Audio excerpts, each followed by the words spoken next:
Hi guys, so welcome back to my YouTube channel. My name is Seal and this is Real Life of Seal. I know it's been a while. I haven't been posting any YouTube videos and I haven't been so active lately. So this is gonna be my first video after a very long time and इस video में हम बात करेंगे childcare subsidy कैसे apply करना है and I will give you like step by step process and it's so easy to apply. आप खुद भी कर सकते हो apply and it's just gonna take like 10 minutes to apply. So I will show you, so stay tuned, and in the first part of the video I will discuss some of the tips that I learned जब हमने रेहान को day care में डाला तो वो tips मैं आपके साथ शेयर करूँगी and in the second part of the video I will show you how to apply for child care subsidy. So the first question is when to apply for child care subsidy. जब भी आप register करो आपके बच्चे को day care के लिए right और वेट लिस्ट में आप डाल रहे हो उस टाइम पे you can not apply for child care subsidy. आप कब अप्लाई कर सकते हो? जब आपको डे केयर से ईमेल आए दैट आपके बेबी के लिए सिक्योर्ड स्पॉट है अब उनके पास and then you can start your day care. आपको स्टार्ट डेट भी वो दे दे कि ये डेट से आप स्टार्ट कर सकते हो. Eight that point you can apply for child care subsidy, not before that. अगर आपने सिर्फ रजिस्ट्रेशन किया हुआ है वेट लिस्ट के लिए, eight that point you can't apply for child care subsidy. So this is just one point that I want to make sure that you guys know that when to apply for this benefit. So the first thing that I learned कि Canada में day care के लिए long wait time है. ठीक है, इतना long wait list है ना कि आप इमेजिन ही नहीं कर सकते. So the first thing that I would suggest कि whenever you know that you are pregnant, ठीक है, at that point shortlist करो डे केयर आपके एरिया में और whatever day care you like and then उसमें waitlist में आपके बच्चे का नाम डाल दो एट दैट पॉइंट. क्योंकि मैं अपना एक्सपीरियंस शेयर करूँगी. रेहान जब 4 महीने का था ना, आई वुड से तब से हमने ना 2-3 डे के जो हमें अच्छे लगते हैं ना उसमें हमने उसका वेट लिस्ट में नाम डाला हुआ था. Right now he is 2.5 years old. अभी तक मेरे को कोई ईमेल नहीं आई कि he got the admission. Plus when I asked them, उन्होंने बोला कि भाई वहाँ पे 600 to 700 के वेट लिस्ट में है. सो ये अगर मुझे पता होता तो आई वुड हैव मैंने बहुत पहले उसका नाम रजिस्टर कर देना था. But it's okay, he already got it. But this is just my tip to you if you are expecting or if you are a new parent and if you are looking for a ticket, just right away उनको register कर दो. The second thing is transition period. So transition period क्या है कि like जब भी हम baby को डे केयर में डालेंगे तो 1 से 1.5 महीना उनको लगेगा to adjust in a new environment. ठीक है, तो हमें भी पता है कि हम डे केयर में तब डालेंगे जब may be baby is around 1 year old. Every one has different thinking कि कई लोग 1 साल पे डालते हैं, कई लोग 2 साल पे डालते हैं, डिपेंड्स राइट. तो मैं जस्ट एग्जांपल दे रही हूँ कि सपोज़ अगर आप 1 साल पे आपके बच्चे को डे केयर में डाल रहे हो right, and obviously mom also will go back to work at the same time. So मैं क्या सजेस्ट करूँगी कि वो दोनों के बीच में ना 1-1.5 महीने का डिफरेंस रखो, मतलब कि गैप रखो. व्हाट आई मीन इज़ कि पहले बेबी का डे केयर स्टार्ट कर लो once the baby is adjusted 1-1.5 महीने में, and then start your job. क्यों? क्योंकि वो जो ट्रांजिशन पीरियड है ना वो बहुत डिफ़िकल्ट है. It's gonna be so overwhelming for you as a parent as well as आपके बच्चे के लिए भी वो ओवरवेलमिंग होगा. It's gonna be very new experience and it's better कि आप वो 1-1.5 महीने का गैप रखो. क्योंकि जब आप 1-1.5 साल के बाद आपकी जॉब भी स्टार्ट करोगे तो आपको इतनी छुट्टियां भी नहीं मिलेगी.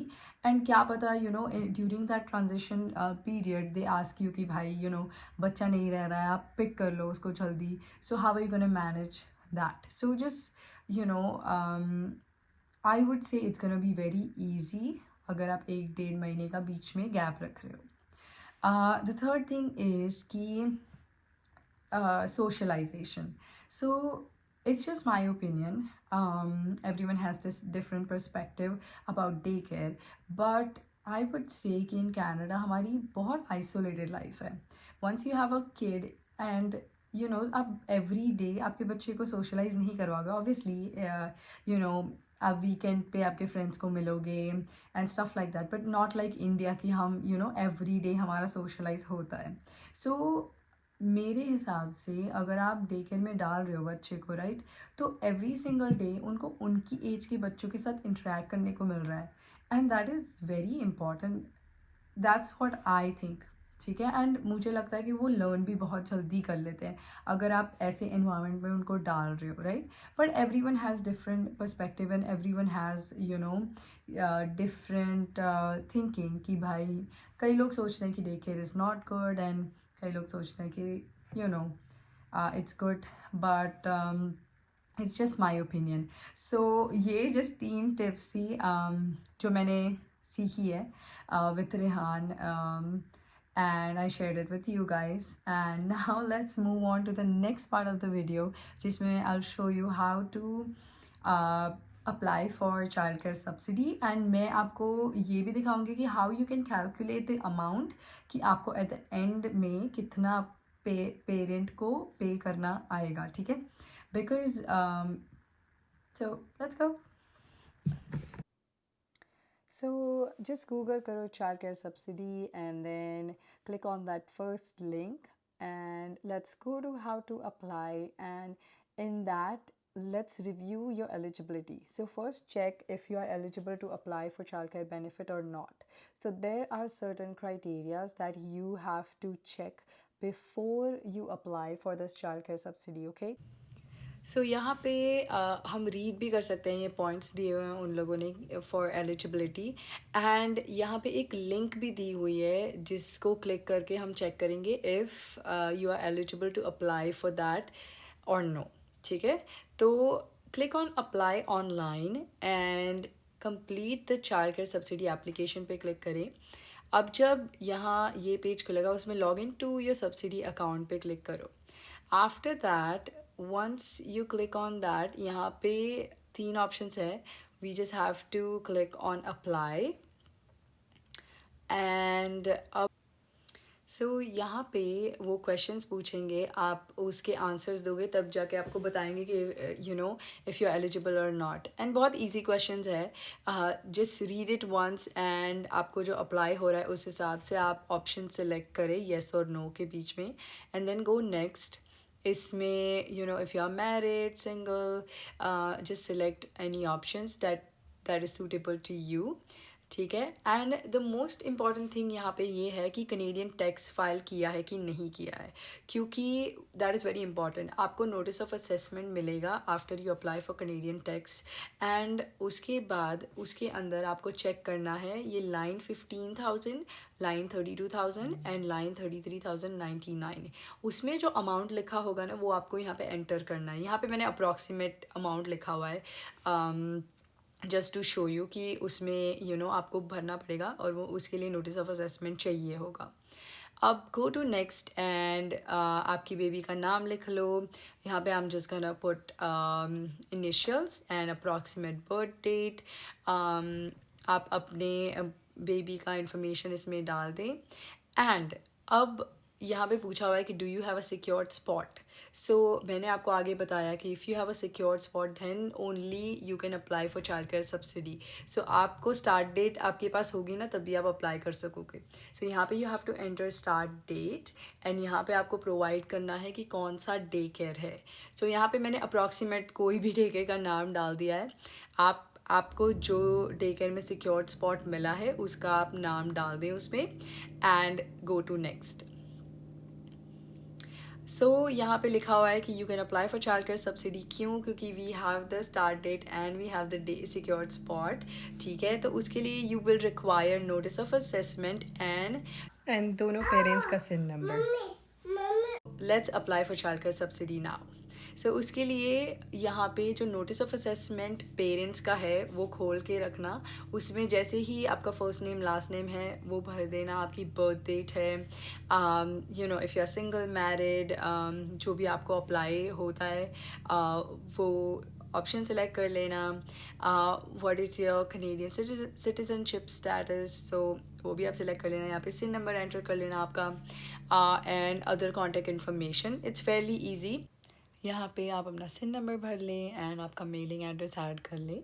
सो ये जो इन्फॉर्मेशन है इट्स फॉर द मदर, ठीक है। उसकी इन्फॉर्मेशन आपको ऐड करनी है एंड यहाँ पे आई am just gonna put a random address, जो भी मुझे मिलता है, जस्ट फॉर योर रेफरेंस कि हमें सारी चीज़ें भरनी है इसके अंदर। So I am just gonna select this the random address. उसके बाद I am gonna fill out the phone number and the email address, and once I fill out that, I'm just gonna press next.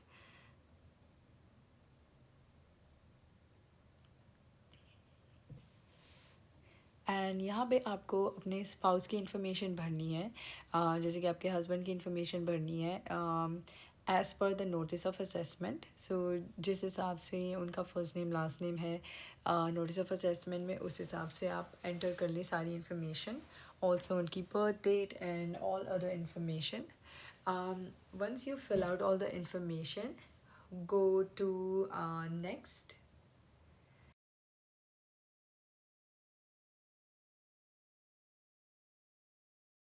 अब यहाँ पे आपको पूछा हुआ है कि आपने चाइल्ड केयर सब्सिडी आगे अप्लाई करी है कि नहीं करी। तो आप अगर फर्स्ट टाइम अप्लाई कर रहे हो तो उस हिसाब से ऑप्शन सेलेक्ट करें। अब यहाँ पे आपको पूछा हुआ है कि why are you applying for child care subsidy, या आप काम कर रहे हो या if you are attending a school, जो भी ऑप्शन आपको सूटेबल है आप सिलेक्ट करें। और आपको वाइफ का एंड हस्बैंड का दोनों का कंपनी का नाम एंड फ़ोन नंबर ऐड करना है यहाँ पे, if you both are working and that is the reason आपने आपके बेबी को डे केयर में डाला है। I am just gonna put Amazon just for your reference कि you just have to put your company's name and the phone number. अब next पे यहाँ पे आपको पूछा हुआ है कि आपने कनाडा का टैक्स भरा हुआ है कि नहीं भरा हुआ है, एंड आपकी वाइफ का जो नोटिस ऑफ असेसमेंट है उनकी जो इन्फॉर्मेशन है वो यहाँ पे शो करी हुई है। Just make sure that everything is correct. आपने जो आगे भरा हुआ है वही इन्फॉर्मेशन है यहाँ पे, सो जस्ट वेरीफाई इट। अब जब आप नेक्स्ट करोगे तो यहाँ पे आपके हस्बैंड की इन्फॉर्मेशन मांगी हुई है एंड वो ऑलरेडी आपने फिल आउट किया हुआ है आगे, सो वो सेम ही इन्फॉर्मेशन है। All you have to do is just verify it. So यहाँ पे आप वेरीफाई कर लो इन्फॉर्मेशन। एंड अगर आपको नोटिस ऑफ असेसमेंट नहीं पता तो ये समथिंग ऐसा कुछ देखेगा पेपर पे जब आप टैक्स रिटर्न फाइल करोगे तब। अब लेट्स गो टू नेक्स्ट। अब यहाँ पे आपकी बेबी की इन्फॉर्मेशन ऐड कर लो आप, फर्स्ट नेम लास्ट नेम, उनका सिटीजनशिप स्टेटस, और आपको डेट डालनी है कि कौन सी डेट से वो स्टार्ट करेंगे, what is the name of the day care, and आपको उनका एड्रेस भी मेक श्योर करना है कि एड्रेस करेक्ट है कि नहीं है, ठीक है। यहाँ पे आपको अप्रॉक्सीमेट आवर्स डालने हैं कि कितने आवर्स आपका बेबी डे केयर अटेंड करेगा, विच इज़ लेस देन 100 और मोर देन 100। सो अगर वो पार्ट टाइम जा रहा है या फुल टाइम वही पूछा हुआ है। एंड अप्रॉक्सीमेट आप आवर्स लिख लो। एंड यहाँ पे आपको मंथली जो डे केयर की फ़ीस है वो ऐड करनी है। मैंने सिर्फ $1000 अभी डाला हुआ है, पर आपकी जो भी फ़ीस हो आप ऐड कर सकते हो। यहाँ पे अब CRA का कंसेंट फॉर्म है जो आपको बस साइन करना है। सो आप ये लिंक पे क्लिक करोगे CRA कंसेंट फॉर्म, तो वो फॉर्म भी आ जाएगा। All you have to do is you can print it, sign it, आपका सोशल इंश्योरेंस नंबर डाल दो एंड देन आप अपलोड कर लो। इसको अभी ही कर लेना, उसको डिले मत करना, इसके साथ ही अपलोड कर देना एप्लीकेशन के साथ, सो दैट वो जल्दी से प्रोसेस हो जाए। अब press next and then check सारी इन्फॉर्मेशन करेक्ट है कि नहीं। एक बार चेक कर लो कि आपने सपोर्टिंग डॉक्यूमेंट अटैच किया है किया, जो CRA का कंसेंट फॉर्म था वो भी अटैच कर लो। That's everything, the application is done. All you have to do is click on submit. मैं सबमिट नहीं करूँगी because I already applied for it, so this is just for your reference. And now let's move on to the next part. So ये एक link है जिससे आपको पता लगेगा कि आपको अप्रॉक्सीमेट कितना सब्सिडी का अमाउंट मिलेगा, ठीक है। तो आप ये सारी इन्फॉर्मेशन फिल आउट कर लो and all you need is your notice of assessment husband and wife का, द सेम वे जो आपने एप्लीकेशन में भरा हुआ है वही इन्फॉर्मेशन आपको ये फॉर्म में भरनी है, सो दैट आपको अप्रॉक्सीमेट अमाउंट मिलेगा कि आपको सब्सिडी कितनी मिलेगी. ठीक है, so I am just gonna fill out all this information and then I will show you कि कितना अमाउंट मिलेगा. ओके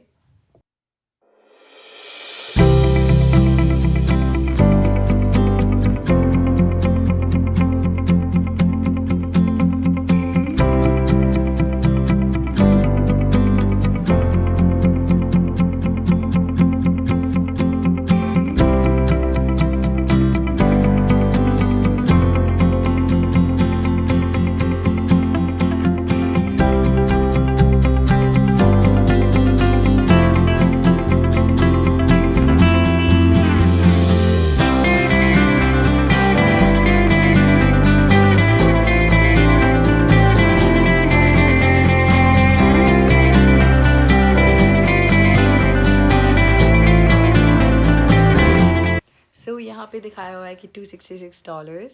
आइदर अगर आप लाइसेंस डे केयर में रख रहे हो या लाइसेंस डे होम में रख रहे हो, दोनों में 266 अप्रॉक्सीमेट डॉलर्स मिलेंगे for subsidy.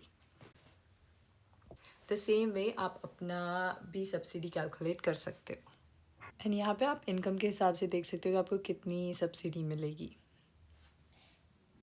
So this is the most important part. इसमें हम देखेंगे कि फाइनल पेरेंट पोर्शन कितना होगा जो आपको पे करना पड़ेगा, है ना. सो मैं आपको यहाँ पे एग्जांपल देती हूँ कि डे केयर की फ़ीस है अप्रॉक्सीमेट $1000. ठीक है, एंड हर एक डे केयर को गवर्नमेंट की तरफ से अफोर्डेबिलिटी ग्रांट मिलती है. ठीक है, सपोज़ वो अफोर्डेबिलिटी ग्रांट का अमाउंट $500 है. ठीक है, एंड आप अपनी तरफ से सब्सिडी भी अप्लाई कर सकते हो, विच इज़ अगर आपके इनकम के हिसाब से कैलकुलेट होगा. ठीक है, तो यहाँ पे मैंने अप्रॉक्सीमेट दिखाया हुआ है कि व्हाट इफ़ इट्स जस्ट $250. ठीक है, तो अगर आप कैलकुलेट करें कि आपकी डे केयर फीस $1000 है, अफोर्डेबिलिटी ग्रांट $500 है, एंड आपका सब्सिडी अमाउंट अप्रॉक्सीमेट $250 है. ठीक है, तो पर मंथ जो पेरेंट्स को पे करना आएगा for daycare, it's gonna be $250. So that's how you can calculate the final amount कि आपको कितना पे करना पड़ेगा. क्योंकि मुझे भी अफोर्डेबिलिटी ग्रांट के बारे में नहीं पता था, एंड एंड में मेरे को पता लगा जब हमने सब्सिडी के लिए अप्लाई किया, राइट. तो that's how this calculation works, and I hope it helps. And thank you so much guys for watching this video, and if you have any questions please leave it in the comments below, and agar koi bhi suggestion ho for the next video please leave it in the comments as well. And don't forget to follow me on my Instagram because I'm very active on my Instagram than my YouTube. So if I am not replying on my YouTube, just you know what, feel free to message me on my Instagram and I will get back to you as soon as I can. Okay, so see you next time. Bye.